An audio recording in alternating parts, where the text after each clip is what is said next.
Okay, picking up from the previous video where we talked about doing row operations on matrices. We talked about those row operations. And we want to do A, this A comes from the equation AX equals B. E represents all the row operations, which can be summed up by multiplying by a matrix E. We want to make this E times A equal some U. And we want this U to be in a certain format. So now let me talk about those formats. They're called one echelon form or another. So get that result. What we want to be the result of all the row operations is a matrix in echelon form. And this has to come clear over a few different videos. But first, let's just define what those echelon forms are. Before I define any of them, let me define a pivot. A pivot of a row of a matrix, when it's in echelon form, is the first non-zero entry from the left.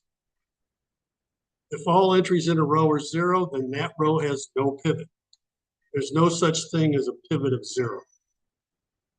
A pivot column is the column of a matrix containing a given pivot. So that's what a pivot is. So now that we define what a pivot is, we say a matrix is in row echelon form. And actually there's kind of two versions of row echelon form. I'll call this guy the relaxed one. It has these two conditions. Any rows of all zeros are at the bottom, and each pivot is strictly to the right of any pivot in a row above it. There are any rows above it. That's all it takes. It's two criteria. In some textbooks, what they call row echelon is actually strict row echelon. That's where every pivot is a one. You could get from here to there just by multiplying the row by a constant. And then what we call reduced row echelon form, it satisfies all three of these guys,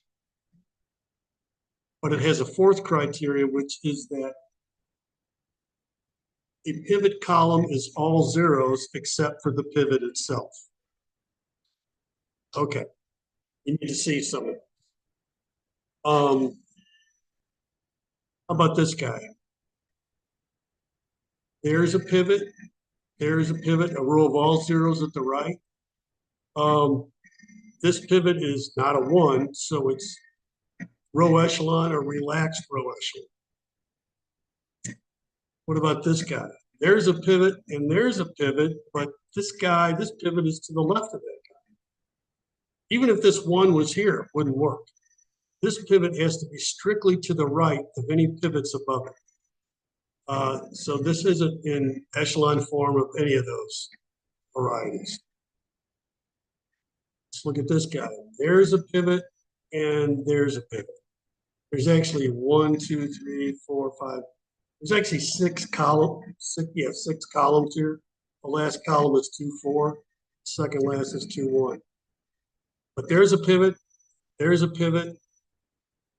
No all zero rows. This pivot is strictly to the right of that guy. They're both ones. So that is in strict row echelon. Let's see, what about this guy? The only all zero rows at the bottom. These two pivots, this one's strictly to the right of the pivot above it. That's good. So two pivot columns. 1, 0, 0, 0, 1, 0. They are all zeros except for the pivot themselves. So this guy is in reduced row echelon form.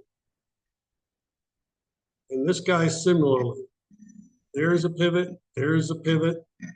Only 2 rows, 2 pivots.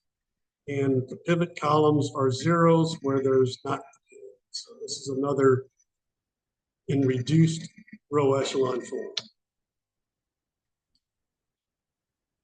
I guess I'll do one last chart before I go to the next video. Here's the equation we're trying to solve, right? I'm going to augment the A matrix by putting B on the right. So I have one big matrix here. To the left of this line is what A was, and to the right of the line is what B was. The line is just a mental marker to divide the two. It's not really a line. Row operations means multiplying by some E. If I do a bunch of row operations on this whole augmented matrix, because we now know about block multiply, I can take all of E as one big block, multiply it by A as a block, and multiply it by B as a block, and I divide that E up. So that's the same as doing the same row operations on each side of the equation. So instead of doing the row operations on each side, I can do it all at once on the augmented matrix. Once we've got that all set up, we can start doing elimination. And I'll save that for another video.